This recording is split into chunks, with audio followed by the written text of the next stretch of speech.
Welcome to Bet On It. I am Kelly Stewart. It is week 13 of the NFL. We're almost 2/3 of the way through the season. Boy, has it been a fun run. Let's bring in Marco and VR. We'll go over our updated, I apologize. We had a little glitch in our best bets and overall college football and NFL record. So I asked our producer if we could start the show off that way. I did go 0-2 last week in my best bet. So I am 16-9 on the season. VR has been making nice strides since kind of being around that 50% mark. Now he is 46-38. Marco have been cruising right along all season long, 50, 36-1. That brings a show total to 112, 83-1. So as VR likes to say, you guys better be smashing that like button because we work really hard for you. We work very hard to be the #1 sports betting show on the internet. That is right. We are. You know why? Because my agent likes to text me, let me know that even the talking heads on TV don't get as many views as Bet On It. That being said, we're not doing a college show today. So I asked the guys, I said, well, you know what? There's not a ton of games with conference championship weekend. So what we're going to do is come at you guys with some of our best bets. So on to it. I'll start with my best bet for the college football conference championship weekend. I'm going to take the Houston Cougars plus 10.5 here. Now, I know Cincinnati has the opportunity to be that unthinkable team, right? They're outside of the Power Five, and they may get into the college football playoff. Now, Bearcats have a lot of weight on their shoulders, right? I think that having all that pressure is hard to quantify, as VR likes to say, but I think that gives Houston this ability to just play freely. They've had a great defense all season long. And if you guys know me, I love taking those better defensive teams plus the points. They're only allowing 19.8 points per game. I do think this is too many points. Maybe Cincinnati will succumb to the pressure, but I made this one 34-31. I think Houston has a shot to pull the upset, and they will be in my 3-team money line parlay for this weekend. Marco, you're up next. Who is your best bet for this weekend in college football? Well, Kelly, I can't disagree with your Houston play, but I'm going to tell you straight up and be honest with you.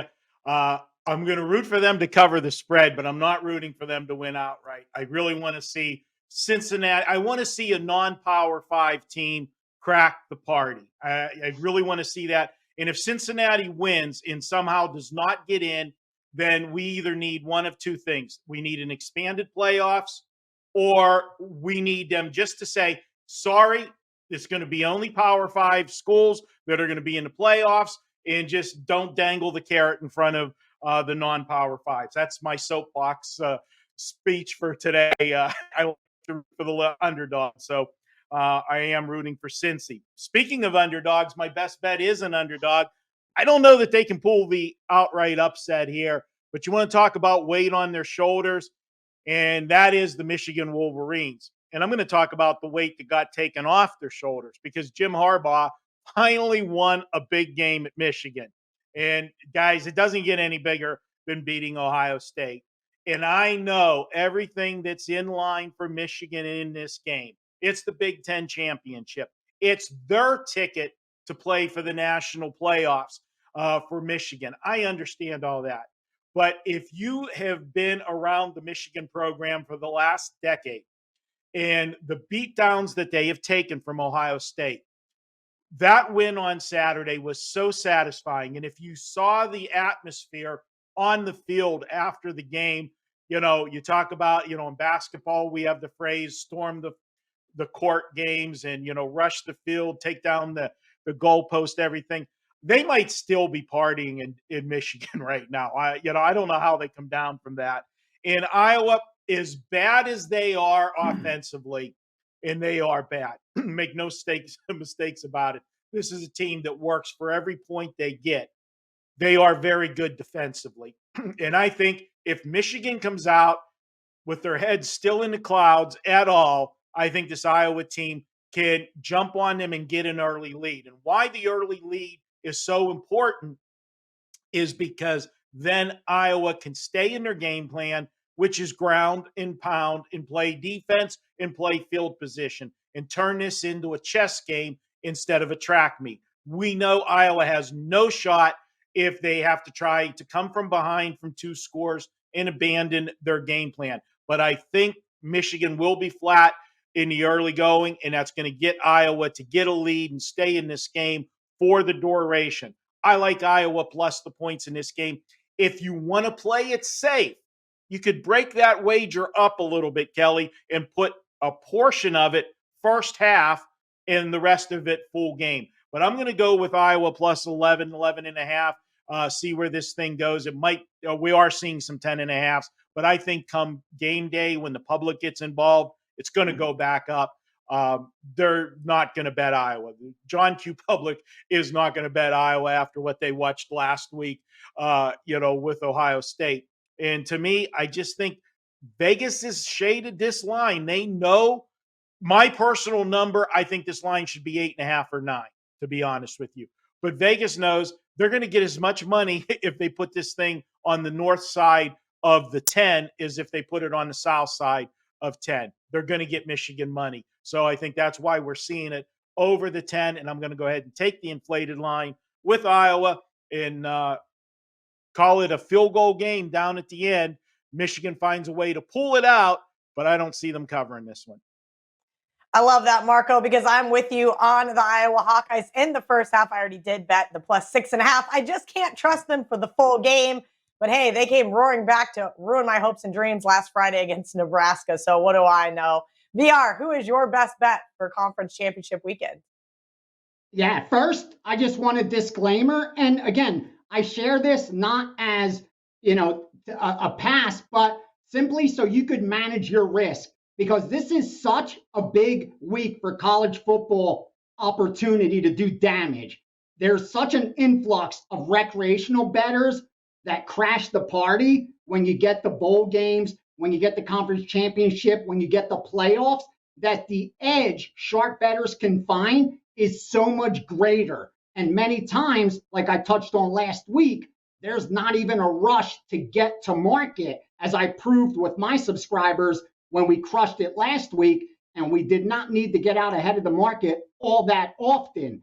And this week's even more so. So I have not released a single premium bet yet, because I expect to release nothing but best bets for Thursday, Friday, Saturday college football. One of them will be this team. But before I share it, let me say this, because you brought it up, Kelly, and it's a great point. Guys, do us the solid. Seriously, just go down there and smash that like button. We don't ask for much.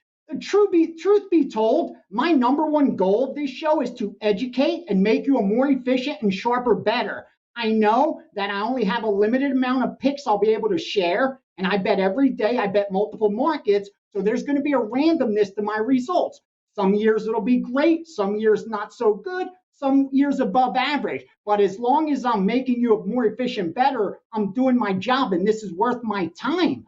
But with all that said, I don't see the love. I don't, Kelly. I'm telling you, I do a lot with the cryptocurrency and equities market. So I follow a lot of the influencers to see, which way markets are the air's flowing. And the likes that these guys get, I always do, because especially when it's free. I pay about $4,000 to $5,000 a month for financial information subscriptions. But the stuff that I get for free, that's the least I could do. And I see guys that get 20,000 views getting 5,000 likes. And I'm like, that's appreciation. And the truth, again, not to go long, but with me going to specialize and limiting volume after New Year, I was really looking to do a daily show.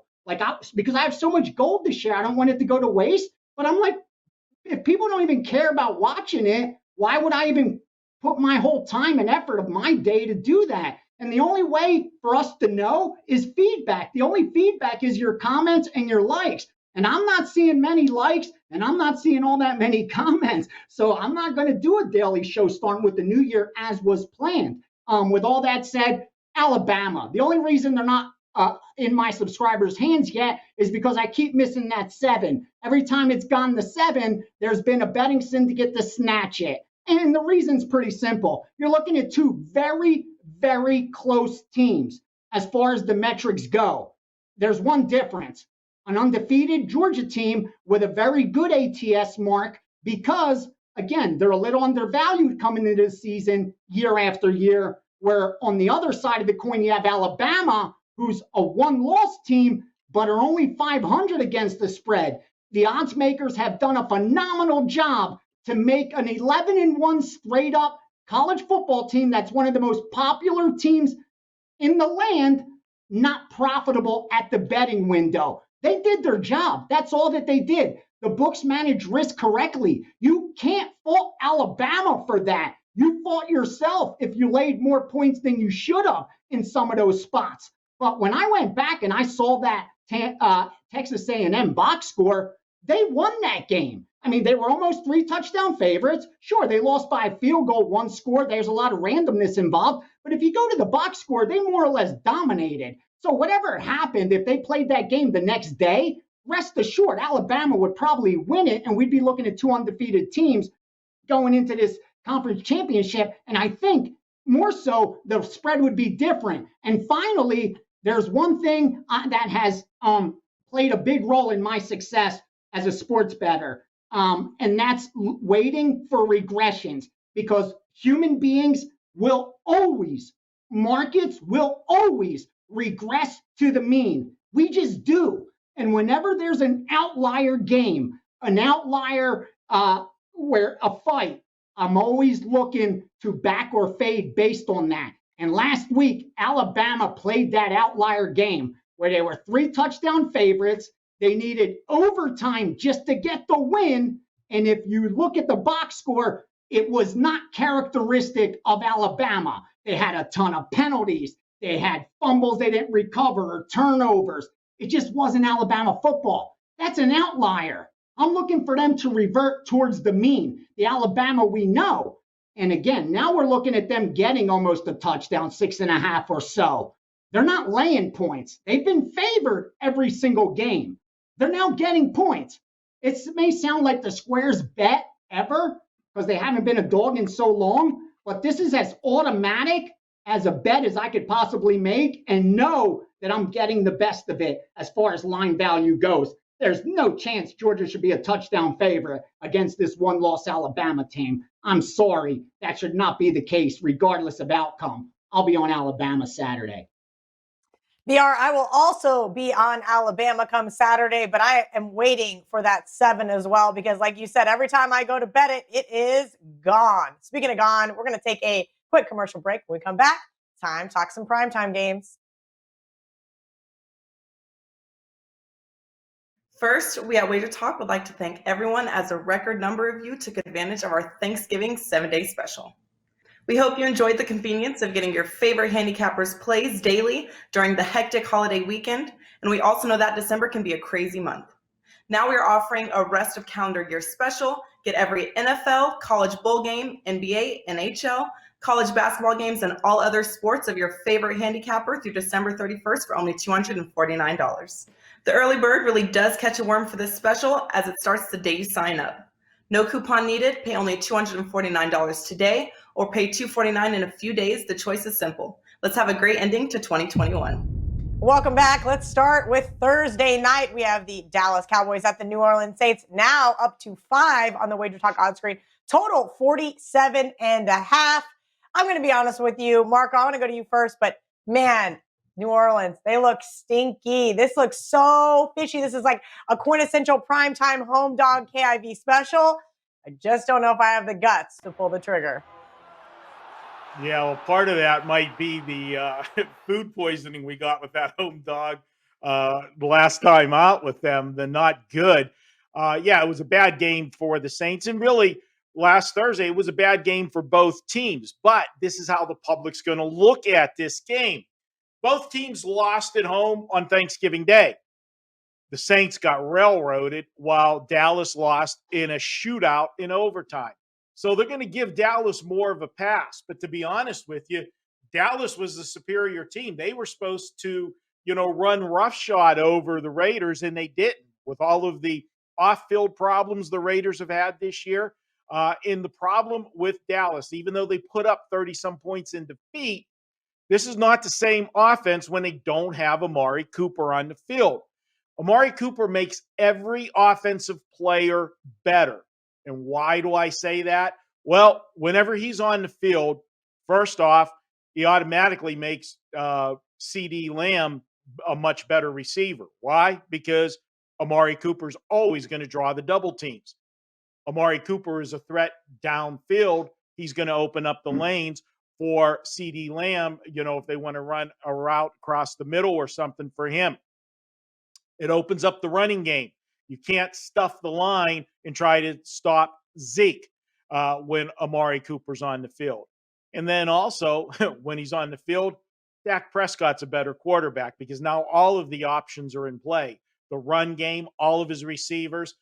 So watch that injury report and see if you get him back this week before you're dealing with Dallas. I'm looking at it. I'm going to go with the Saints, and I'm going to trust Sean Payton to fix the problems. One of the problems that are going to be fixed is no more Trevor Siemian. Now, granted, Taysom Hill's been hurt, and this will be his first start in a while, but I kind of figure even a 70-80% Taysom Hill is going to be better than a Trevor Siemian. I know Kelly had enough of him when he was in Denver, so I'll be glad to see him not under center on Thursday night. And throw a couple stats at you. New Orleans, 6-0 against the spread off a home loss, the last 6. And then Sean Payton, we've talked about him numerous times, when he's an underdog. Now, granted, most of these had Drew Brees under center, but still, Sean Payton's 25-9 against the spread as head coach of the Saints when they've been an underdog of 3.5 to 9.5 points. I'll go ahead. Thursday night, primetime dog, one more time. Give me the Saints. Might be the last time they get consideration for me on the season. I'm with you, Marco. I need just a little bit of a nudge, though, from VR. Get the trifecta going to get me to the window with this ugly Saints team. VR, your thoughts on Thursday Night Football? The Saints are the side you're supposed to bet in this spot. The reason I sent pass in with the bets for the show on this is because I didn't want to mislead the viewers and let them think that I'm going to back the Saints with my money. In this spot, situational, Marco nailed it. You're supposed to bet the Saints. And even with the Taysom Hill at quarterback, that's even a better reason. Because when you look at Trevor Siemian, he's got a QBR of 32.8. And Taysom Hill, limited or not, is double that so far this season. So your upgrade is definitely there under center in this spot. So it all points to New Orleans. The problem I'm still having is when I dig into the analytics, I still see that offensively, the rushing success rate for this team, they're 26th. Passing success rate, 26th. And on the flip side of the field for Dallas, Dallas is 12th defensive against the run and 6th against the pass. So a team like the Saints, who are already having a lot of trouble passing the football, are now facing a top 5 defense in pass success rate. That's a recipe for disaster. And for me, that's the only reason. Back in the day, I'd have blindly bet the Saints because I used to think that, that they know what's going to happen and with the line and this and that. I realized that bookmakers are risk managers. That's their only job, to manage risk correctly so they turn a profit for the guys upstairs, for the shareholders. That's it. And to manage risk, you ain't predicting outcomes. Otherwise, you're going to lose your job really quick. You won't be bookmaking for long if that's what you do out here. And I think that's why I have to end up passing, because the Saints are the right side, but the line value is gone now because they were +6 a few days ago. They're +4 now. So I'd be taking a worse number. And then the metrics, I'd be hoping they buck what they've done all year. So I'm hoping for that outlier game that I touched on. And I can't hope for that, even though I do expect the upgrade. So again, I'd be playing psychic trying to predict, and that's not what I'm trying to do. And I think market efficiency tells me the line's moved already, so it's better off probably just passing and looking elsewhere. But I can't disagree with Marco because it is a dog or pass situation. All right, let's go to Sunday Night Football, Denver at Kansas City. We're seeing this one start around the 9.5 range. Now we're starting to see 10s pop up on the WagerTalk odds screen. If you watch the Monday show, you already know VR's play on this game. Total right now across the board, 47, a couple rogue 47 and a halves. Marco, we know I'm the Denver Broncos fan here. I got invited to this game, and let me tell you what I said. No, I'm good. I don't really want to go. This Chiefs team has been playing a little bit better as of late, kind of getting over that hump. Now the Denver defense could capitalize here, take advantage of a turnover or two, and we do know that their secondary is very exploitable. But this is a Denver Broncos team that is so Jekyll and Hyde. I'm not sure I want to back them. We all know those double-digit divisional underdogs are juicy, but I think this is just going to be a pass for me in regards to the side.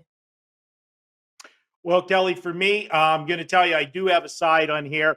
I won't go into detail as why, because I'm going to have it in one of the other segments. So, you know, I really like this one. But I will tell you, it will be the Denver Broncos plus the points. I'm actually surprised you passed up going to see a Sunday night football game with your favorite team, the Denver Broncos. I don't know if you've been to Kansas City. I haven't been to a game there, but I've talked to many people that have. And they say next to Seattle, that is the loudest outdoor stadium in the NFL, that it is quite a scene to see a home game there.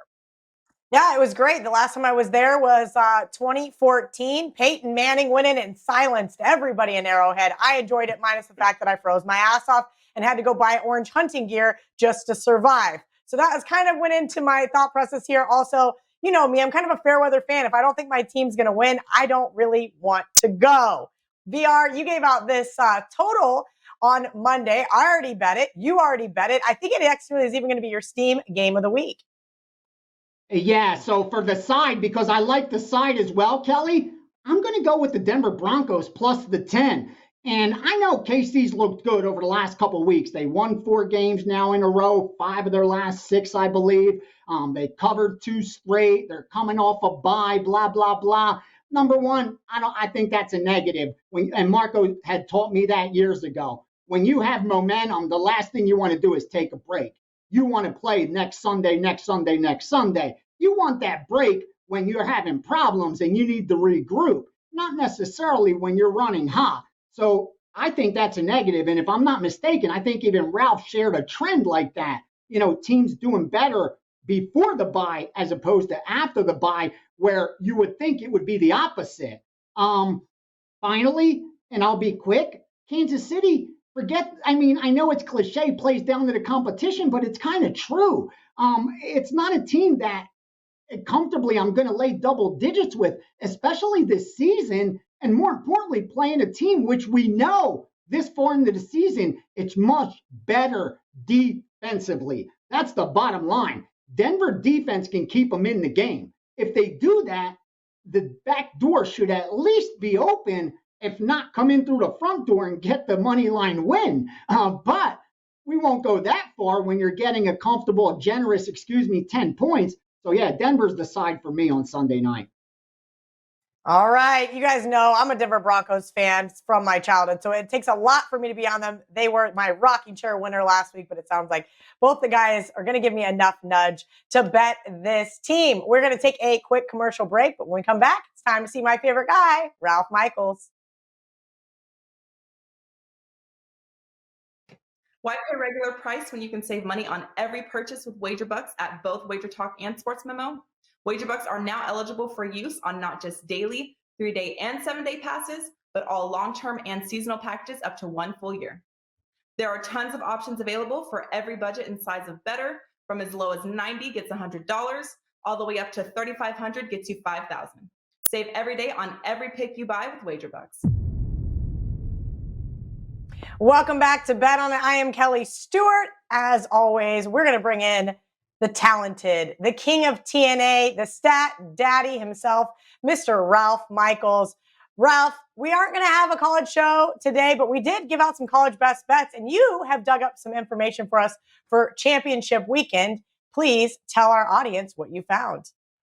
Well, you know, we have a few situations, Kelly, with same season revenge. So I just wanted to point out that since we started these conference tournaments, teams with the same season revenge have gone 48 and 46. That's about as close to 50% as you're going to get. So I don't want people over analyzing or thinking too much about it. Mark Lawrence pointed out, though, in the Playbook newsletter, if a team lost the first time and they're facing an opponent that has a win percentage of 91% or higher, those teams have only gone 6-13 against the spread. So teams like Appalachian State and Baylor, even though they have revenge, they are in a very negative situation going 6-13. The other thing I want to bring up is a very low total with a double-digit favorite. Michigan, a double-digit favorite with a total of under 45. Now, if a team is at home, they have only gone 18-30 ATS, at 37.5%. But when a team like Michigan is on the road or neutral as a double-digit favorite with a very low total, those teams have actually gone 17-7, 71%. And I want to bring up one thing that John Ryan reached out to me for. You could follow John at Sports Memo. Great use of the database as well. Well, historic defense for Georgia. We know that their numbers have been astronomical. And he points out that when you have a team that allows 25 yards per point or less, that's a very good defense. Georgia is 33.1 yards per point. That means for every 100 yards, Georgia basically gives up 3 points. Those teams in a bowl game or a conference championship have hit 63.3% since 2006. So thank Mark Lawrence. Thanks, John Ryan. Just a couple notes for college. And Kel, let me just remind people, next week, Army, Navy. If you just take Army, Navy, and Air Force, when they have played each other and bet the under, you have 40 wins, 9 losses, and 1 push the last 50 games. 81.6% to the under when the academies play each other. Only one way to go in that series. That's absolutely wild, Ralph. The fact that the bookmakers still, after all these years, I mean, I've been betting sports for a little over a decade, and you're right. This has just been one of those scenarios. You just blindly bet the under, and you're going to cash a ticket. Yeah, they have lowered it quite a bit. There were some 48s and 50s 3-4 years ago.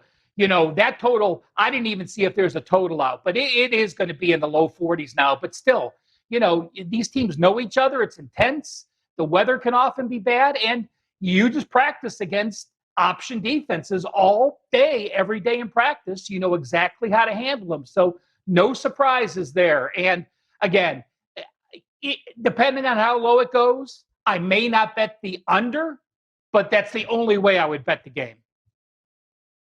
Love to hear it. We're essentially 2/3 of the way through the NFL season. And Ralph, you mentioned double-digit favorites and the under in college. Since you pointed that out, I believe it was week 3. I have been blindly betting those. This week we have 3. So please kindly remind everybody what that stat is in regards to the total.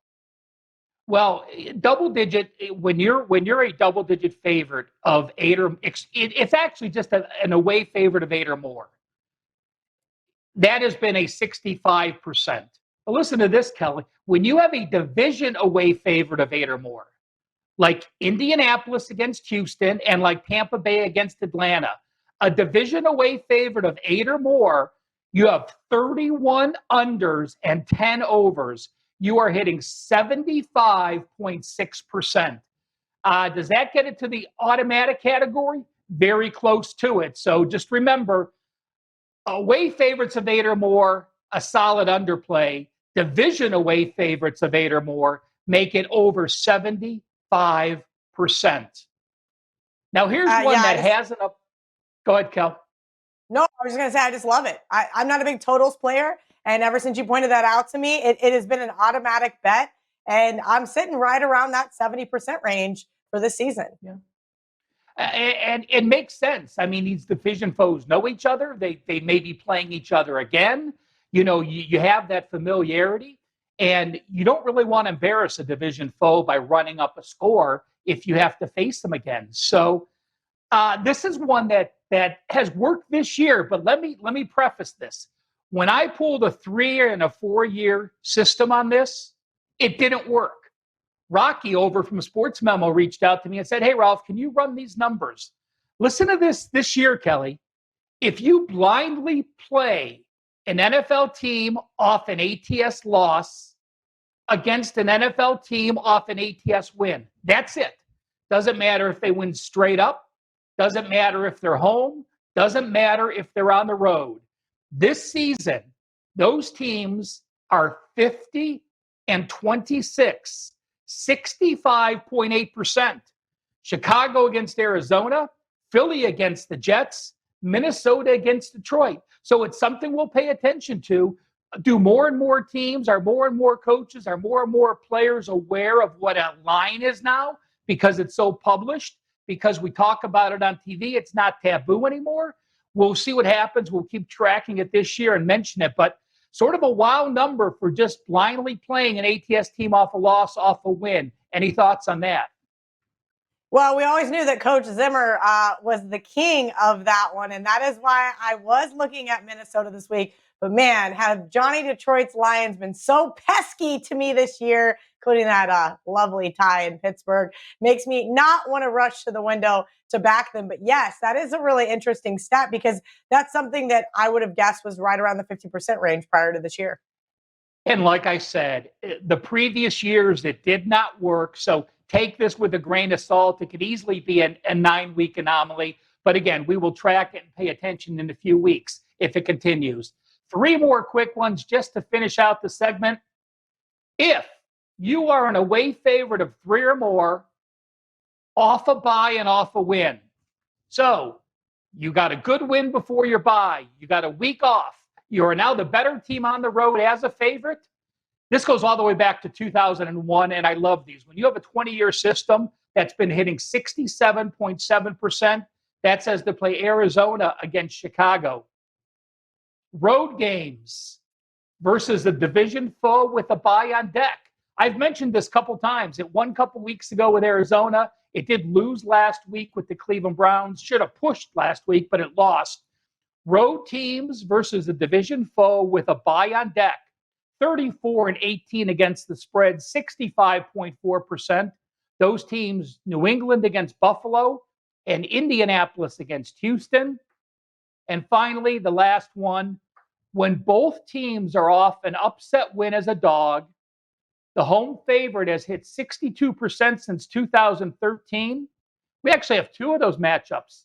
The Raiders and Washington, both off upset wins, playing each other, and Miami and the New York Giants, both off upset wins. So the home favorite in that role, 62% since 2013.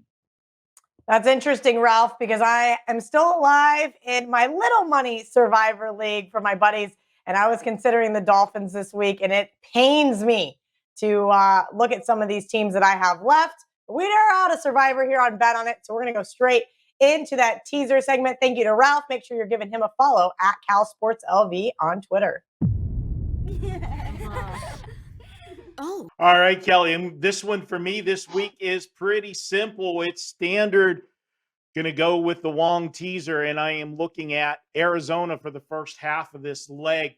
We're seeing 7.5s and 8s. Get it now, guys. This line's going to go one way and one way only, and that'll be up. I expect by game day, you'll be dealing with the teaser blockers and possibly some 9s out there. So let's lock it in now. Kyler Murray still listed, undecided as far as the quarterback goes this week, but coming off the bye week, pretty much they have him listed as active in the injury report. So I'm expecting to see Kyler Murray, and this Chicago team, well, let's be honest, they're not good. Even though Andy Dalton had a good game on Thanksgiving, that was against the Detroit Lions, and even though he threw for over 300 yards, they were life and death to beat the winless Lions. Want no part of it. All I got to do is get Arizona down to win the game. Going through all those key numbers, that's a no-brainer on the first half. Second half, Washington Redskins. And I know they looked ugly on Monday night, and boy, was that an ugly game to watch on Monday, no matter which side you had. And unfortunately, I had Seattle. But I'm going to go ahead and take Washington in this one. And it's a play against the Raiders. I know the Raiders looked good against Dallas. They went up and down the field. Both teams did. Well, the Raiders can't stop anybody. And if you look at what they have done, this defense has allowed 106 points in their last 3 games. I get that that was against KC, Cincinnati, and Dallas. All good offenses. So what they do the 3 games before that? Well, they gave up 69 points in 3 games to Denver, Philly, and the Giants. Not exactly offensive juggernauts. I want no part of the Raiders having to cover a margin. Do you think by taking Washington, we're going through the key numbers, do you really think the Raiders and that defense can get separation? And let's not forget, this is still a team in turmoil. I'll take Washington over the touchdown on the teaser. Arizona, Washington for my 2-team teaser.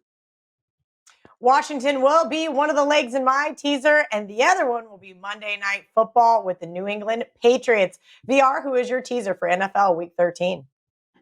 Yeah, and as we go to tape, there's only 3 teams, I believe, Arizona, Washington, and New England, that fall into the Wong plus EV teaser. And I went ahead and chose Arizona minus the 1.5 or 2, depending on what book you're using. It's the game they should be able to get out with a win. Even if Chicago's able to keep it close and get that cover, I do think Arizona is capable of winning, even though it's cold weather and it's in Chicago. It's winnable. They've been winning all season on the road. They haven't lost a single game there yet. I think they continue to, have success there. And then I went as well with Monday night.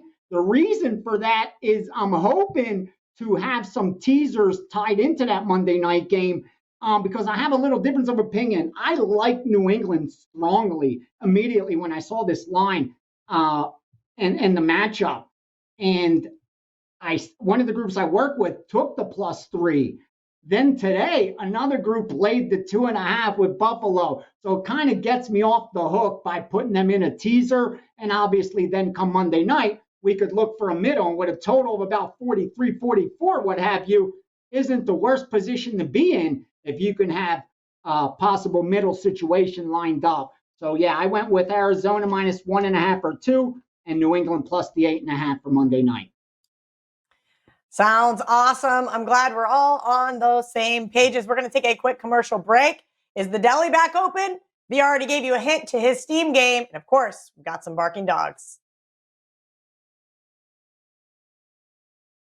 Sign up for the free WagerTalk text club to gain access to free plays and exclusive discounts. Just text WagerTalk to 33222 to sign up and get a $10 coupon to use on WagerTalk.com. Tuesdays is known as $2 Tuesdays at WagerTalk.com and SportsMemo.com, where you can get the hottest handicappers' best bet or daily package for only $2. I'm just telling the producer I need to get one of those bells. Ding! Because little birdie just told me the deli was back open. I'm glad it hasn't gotten condemned. The deli has been one of Marco's more profitable segments. Why? Because the sandwich games have been kicking ass this year. Yeah, Kelly, and you know what? The uglier the sandwich, the better it's been. We've cashed tickets with the Jets, with Houston, and then the Jets versus Houston. Doesn't get any better than that. You know what? If it ain't broke, Kelly, why fix it? Let's go back and look at a game with the Houston Texans this week. And we've got the Indianapolis Colts, and I know you're not so favorite quarterback, Carson Wentz. He did Carson Wentz things last week once again. I just don't know why, but whenever you need him in a big game, you can count on at least 2 bonehead plays a game, and 5 turnovers last week, 2 interceptions, 1 fumble. That was as Carson Wentz-like as you could get, but then you had Hines helping the situation with 2 fumbles. How Indianapolis lost last week is a mystery to me. They dominated that game and yet found a way to win, to lose, but not only lose, they blew the spread as well with the touchdown at the end. This week, though, they're in a sandwich spot. They're coming off that Tampa Bay game last week, and I know this is a division game, but it's the hapless Houston Texans. And if you look at who they have played Indianapolis in the last couple of weeks, they played Buffalo, they played Tampa. Now you have Houston this week, and you follow that up with New England and Arizona the week after that. That's 4 big name teams in a 5-week period. And the only week off is this one. And they already beat the Texans 31-3 earlier in the year. Note, no Tyrod Taylor in that game when they did beat them. I don't trust the Colts to lay this kind of number on the road. And I'm going to look for Houston to keep this one close. I'm going to take the sandwich spot here. I think we get a full 60-minute effort from this Houston team. As bad as their record is, they're playing hard for their coach. And I think this team, because of the problems that they had off the field with Deshaun Watson at the beginning of the season and what a distraction that had been, the team's kind of rallied and they are playing hard. I'll go ahead. I'll take them here. That is the sandwich spot for this week. If you got to hold your nose to get it down, fine. But just remember, we've already cashed 3 with the Jets, and Houston. Let's make it another. God, you love those disgusting sandwiches that I would never eat, yet here we are. I guess I'm going to bet the Texans once again. VR, you gave this one out on Monday and said it was probably going to be your steam game of the week. Denver Broncos at the Kansas City Chiefs under 48. Is it still your steam game of the week? It is, and we'll grade it at 47 now on the show, no problem. I gave it as a 4% play to my subscribers, so yeah, we're going to use it as the steam play, Kel. And the reason is simple. We're getting extra value because of the perception of the Kansas City team and even the Denver side. It's that mystique of Kansas City being that offensive juggernaut, which is why you tend to get some value on them. More importantly, betting the under. I mean, Denver's been an under team this season. 9 of their 11's gone under. So the market's definitely priced their totals way too high. Based on that, you may think, well, that looks square. But the metrics back it up as well. I do, and with us, me and Marco both liking the dog, it even makes it even more comfortable to think of a low-scoring game. I hope it all works out that way. I'm going with the under. The only reason it's still 47 is because there was that's what I wanted to share, some resistance. There was some sharp bettors that liked it over at 47. That's why I went back to even 47.5 in some spots. So there are some guys that disagree with me out there. Follow fade, it's on you, but I fired, I bet it, and I released it. And real quick, here's some gold for you. And do right by us. We'll keep doing right by you. UFC Saturday. I'm going to share 2 premiums with you real quickly. First, there are coin flips. One's out at plus 125. The other one's about minus 110. Chris Grutzmacher minus 115. Vince Morales, that's Vince Morales, plus 125. Both premium bets to subscribers. And if you want to sprinkle a little something on a 2-to-1 long shot, you may want to look through Jared Vanderaa, light heavyweight. A lot of randomness when you get to those big guys, especially when it ends by finish. So you may want to look there for plus money. And in the main event, I know the love for Aldo, but I lean favorite in that one, especially if the line keeps dropping. So again, show us some love. And whether you follow or fade, I hope you cash them, don't trash them. Some UFC gold from Mr. UFC himself. I had a really good segue into Marco's barking dog, but VR decided to drop his gold. I love it, though, because he just does it when he feels like it, which means you just never know. All the way to the end. Yeah, I love it. You got to mix it up and actually watch the show. We appreciate you guys hanging out with us every single Wednesday night. Marco, you already kind of gave us a hint on who your barking dog was going to be.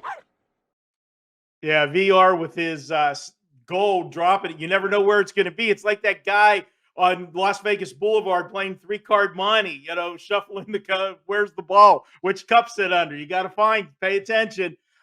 Kelly, this one, I gave you the teaser that I was going to be using Denver for the barking dog, and that is who it is.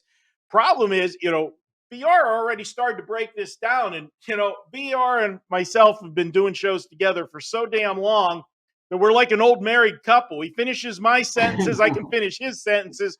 And when he started about the bye week, I'm just sitting there. oh, damn, there goes my whole opening monologue on this game, because that was the last thing Kansas City wanted to see happen. They were playing their best ball of the season. You don't want to stop that. Think about it. It's a momentum stopper. Why do coaches in basketball, the opposing team, call timeout when the other team goes on 8-0, 10-0 run? You want to stop the momentum. So that's the last thing Kansas City wanted. But I'm going to dig deeper into what they're doing. And if you look at Kansas City, is said, the perception is Kansas City's back. They've won 4 in a row. People are knocking each other over, trying to jump back on that bandwagon.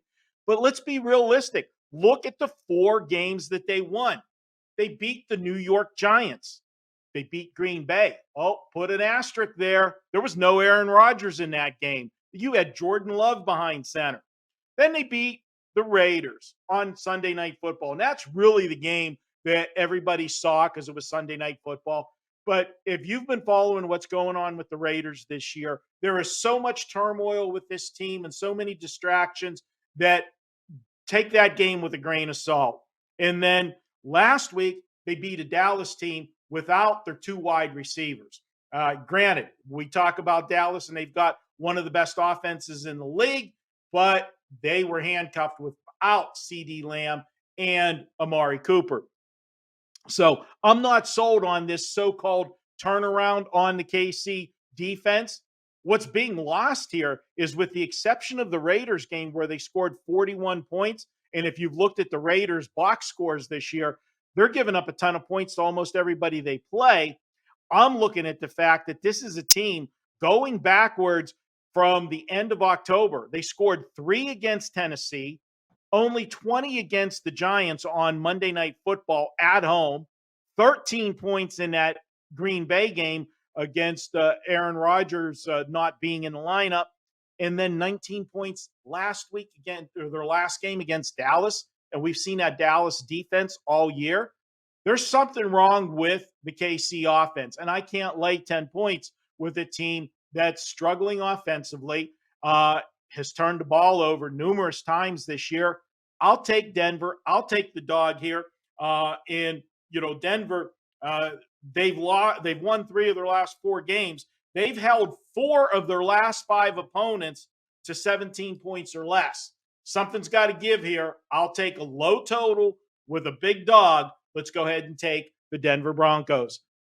I hope you guys are right, because I do need the Denver Broncos for my over 8.5 season wins. VR, who is your barking dog for this week in the NFL? This one also 4% best bet released to subscribers, and that's the New York Jets plus the 7 minus 115. No reason you have to take the 6.5. It's out there, but if you wait, it won't be for too long. You could grade it at 6.5. I really don't care, because I'll be sprinkling the money line as well. And the reason is this: I'm going to back the home team, especially when they have the much better defense.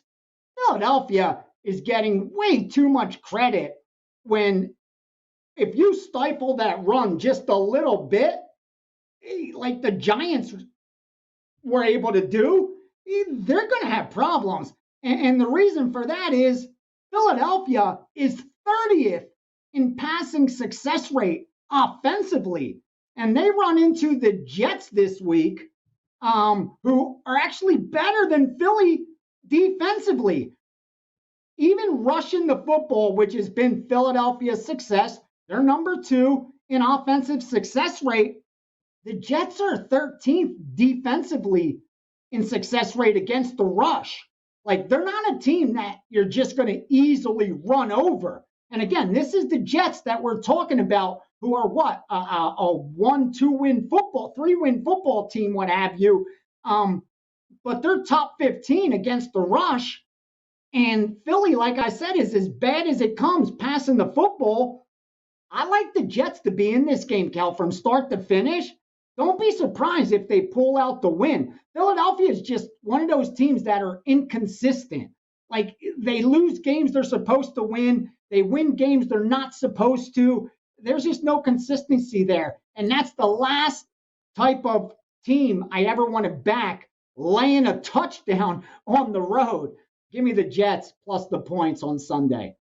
Yeah, I'm not laying 7 on the road with the Eagles, VR, but can you pump the brakes on the Jets winning, please? I have under 6.5 wins for my season with Joel. Okay, they got it last week. Last week was enough. You're right. That's what I mean. I don't need them to be starting to string together a couple of wins here, okay? I had a nice, easy rocking chair winner with that under, and now I'm going to have to start sweating.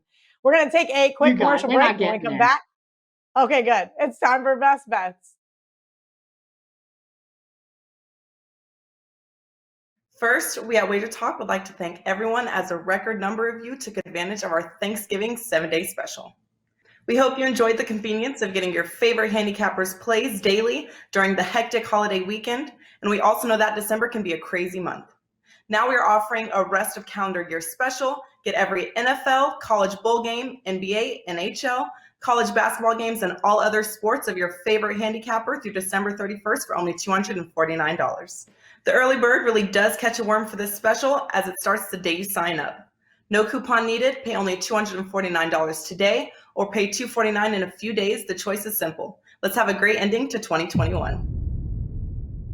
Welcome back to Bet On It. It is now time for Best Bets. And as always, I will go first. Marco kind of hit me with the dagger, reminding me of the Colts last week. And that's kind of how I feel about this game. This is a game Pittsburgh should be able to win. This is a winnable game for the team that looked so bad last week. And I hope that they can get it done for me because, you know, when you're an underdog better, you're looking for those teams that win outright, and that is my goal always. So I am on the Pittsburgh Steelers over the Baltimore Ravens, and I just mentioned how piss poor Pittsburgh looked last week. And why? It's because they're not establishing the run with Najee Harris. I don't know what they're doing. I love Mike Tomlin. Great underdog coach, great divisional underdog coach, but they've got to go back to their bread and butter, and that is controlling the pace of play, running the ball. Stop throwing 40 passes a game, Mike Tomlin, because I need you to win this game. The reason why this is a winnable game, Ralph talked about it in the TNA segment. I had the Browns plus 3.5. Absolutely should have cashed that ticket. Not so fast. Refs decided that there was going to be a holding penalty, and the Ravens decided to kick a field goal. That one was a little painful, but now I think going back to what like VR said, we're getting a little overvalued here. There's an over-exaggeration as to what happened last week with both of those games. And I got to take the Pittsburgh Steelers. I mean, I know I made fun of Marco's sandwich for being stinky. His Pittsburgh Steelers might be even stinkier this week. Marco, who is your best bet for NFL Week 13? Well, Kelly, well played on you saying that I had to bring up Indianapolis and, throw a dagger at you. I appreciate you reliving the end of the Sunday night football game because Cleveland was my 5% play last week, and I covered for all of until the last minute when they weren't able to kneel out the clock and had to kick the field goal to go up 6. That was always fun. But Kelly, I'm here this week. I've got a team that I'll end the suspense. You guys are going to have to make a decision. Hasn't happened too often this year, but I'm going head to head with my buddy. We're on opposite sides here. I'm on the LA Chargers. And for me, my handicap is simple. I'm going to start with a phrase I use hundreds and hundreds of times on this show. No team is as good as their best game, nor are they as bad as their worst game. And this is the poster child for that type of analogy. Cincinnati couldn't have looked any better last week. They took my Steelers out behind the woodshed. They beat them up so bad that whenever they were going back to get on the bus to come home, they didn't recognize the players. They had to look at dental records to let them on the bus because they were just beat to a pulp. And it wasn't a fun week in Pittsburgh. For your play, Kelly, I can tell you, Mike Tomlin, this is going to be a week we're going to hear echoes of the old Steeler coach. And I'm not talking about Bill Cowher. I'm talking about the only other coach I know that's coached the Steelers, and that was Chuck Noll. It's going to be a back-to-basics week for the Steelers. It was funny that Chase Claypool was complaining that he thought they should have music during practice. Mike Tomlin put a quick halt to that in his press conference on Tuesday. But for this game, I like the Chargers here. And the reason being, Cincinnati's a young team and they're playing well. So often when young teams start to win, they got to learn how to win and be consistent at winning. There's too many highs and lows. And we've seen it a couple times with Cincinnati. Remember that Baltimore blowout win they had earlier this year? What happened the next week? That was the week they lost to the Jets, my infamous sandwich game. Also, what did they do last week? They beat their arch rival, the Steelers. I know the Steelers are down this year, but when you are one of the two teams in the division that has dominated this division for the last decade and a half, it's either been Pittsburgh or Baltimore, and you beat them twice in the same year, and you beat them in the fashion you did yesterday, or Sunday, I should say. If you come back this week and deliver that same type of performance, then you deserve to take my money. I don't think they can do that. And on the flip side, the Chargers were just that same team last week. That was a division game against Denver. But let's not forget, they were coming off a rare Sunday night game. How often are the Chargers on a primetime game? They had a 17-point lead in that game and blew it, but managed to come back and win it.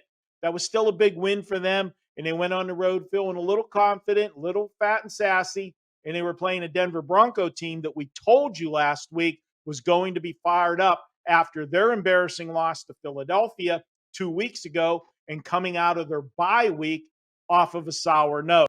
If Cincy gets it done this week, hats off to you. But my money will be on the Chargers. This will be one of my plays in the Circa Millions contest that I'm in, and should be on my card with the clients as well. VR, your rebuttal. Yeah, I already released it to subscribers. I think -2.5, -120, but it's 3, and that's fine for the show because I think Cincinnati's the right side. Listen, there's a time I would not have bet this side. And I touched on it last week when I gave the Buffalo Bills on Thursday Night Football as my best bet for Thanksgiving. And on that day, when I looked into the back end, I swear to you, there was one point where the ticket count to this one book I have access to was 17-1 in favor of Buffalo. And the money was even greater to that side. And it didn't faze me, because I realized that they put up a bad number. And again, there's games the books are going to lose, and their job is to manage risk. They have a hold, and long term, they're going to turn a profit. So I need to trust the metrics and trust what I know about the markets and find those inefficiencies. And I thought that was a good spot. And I think here we have a Cincinnati team, which, like I said, historically, when a team scores 30-plus points in the NFL in back-to-back weeks and covers, they're usually not a good bet in that third week because more times than not, they're overvalued. Why? Because they scored 40-plus points. Bettors like offense. If they did that and covered, they have momentum. People have a good feeling. They cashed the ticket with that team. Again, all those reasons why usually they're given more or getting less than they should that following week. But Cincinnati's just not in that boat yet because they come off a month where they lost to the Jets. They lost to Cleveland. So the market still hasn't caught up with how good the metrics reflect Cincinnati is. Now with the Chargers, this is a team that I have trouble getting a handle on because they're just way too inconsistent. When I broke this game down, again, I was looking for reasons I always try to argue the other side. And the only argument I could make is that Cincy's square, meaning that they're the square side. Everyone's going to bet them because the Chargers lost last week and, they're coming off back-to-back wins where, like I said, they scored 30-plus and they covered spreads. But real quickly, throw all that aside, throw records aside. We're now towards the back end of the NFL season. And here's what we know going into this week. Offensive rushing success rate, Cincinnati 17th, Chargers are 14th. Passing success rate, Cincinnati's 10th, Chargers are 7th. When you factor in for strength of schedule and you weigh that, these are two very even teams. Now let's look at the defensive side of the ball real quickly. Cincinnati, rushing success rate defensively, 7th. Chargers, 32nd. Not a team worse than them against the run in success rate. And then against the pass, Cincinnati, 12th. San Diego against the pass, 21st. Only 10 teams worse than them against the pass. So the metrics show me defensively, this team is very, very, very flawed. You should only take them in an underdog role. And I just don't think they're getting enough points in that underdog role in this spot. You factor in home field advantage for Cincinnati. You factor in they have momentum coming off back-to-back wins, having beaten your division opponent. You factor in you have the better defense 10 weeks into the season. That's what the metrics show us. And as square as it looks, I'm still betting it. So Cincinnati, that's my best bet for this week. My subscribers have it as a 4% play. Follow, fade. Again, I cheer for Marco anyway. So if I lose, he wins. It's not the worst thing that could happen. But I like this side. I do. All right, we're going to take our last commercial break. When we come back, it's time for the recap. Have you checked out all the new handicappers at WagerTalk? If not, here's your chance. You can take 50% off your first daily or 3-day all-access purchase at WagerTalk using coupon code TRYWT. Our new roster of experts is 30 deep, covering sports from all around the world, giving you tons of options to choose from. All you have to do to redeem this offer is go to WagerTalk.com, choose a handicapper of your choice, and use coupon code TRYWT at checkout, saving 50% on your first purchase. All right, it is time to wrap it all up. Put a nice little bow on it for all of you guys that scrolled to the end. Good luck finding VR's gold within the show. Let's kick it off with college football best bets. I'm on the Houston Cougars plus 10.5. Marco says Iowa plus 11 is too many points. And VR and I also agree that we like the Alabama Crimson Tide. I may wait to see if we can get one of those touchdowns. VR and I are going to pass on Thursday night, even though I agree with Marco. I do lean towards the New Orleans Saints. Sunday night football, we're all in agreement with the Denver Broncos, which also correlates with VR's team play on the under 47. Teaser games this week. Everybody likes Arizona. And then Marco and VR have my teaser, which is New England plus 8.5. Washington football team plus 8.5. The sandwich game, the other Houston, that's right, the Houston Texans. Oh, they can't get any uglier. Barking Dogs goes back to that Sunday night game for Marco. That is Denver plus 10. And VR, hopefully his Barking Dog doesn't win outright for me. That is the New York Jets plus 7. Best bets. Yep, I'm on the Steelers, a team that couldn't have looked any worse last week. I already hate myself. Why? Because they just absolutely crapped the bed against Cincinnati, who is VR's best bet, head-to-head with Marco's best bet. I'm in this glass case of emotion because I don't know what to do when those guys are against one another. Either way, I hope you guys enjoyed tonight's show. As VR, Marco and I always like to say, smash that like button. Tell us that you love us. Tell us that you hate us. We do not care. Just help our algorithm so that keeps the guys in the back end very, very happy. From Gianni, Marco, Ralph, and myself, good luck this week. And until next week, let's bet on it.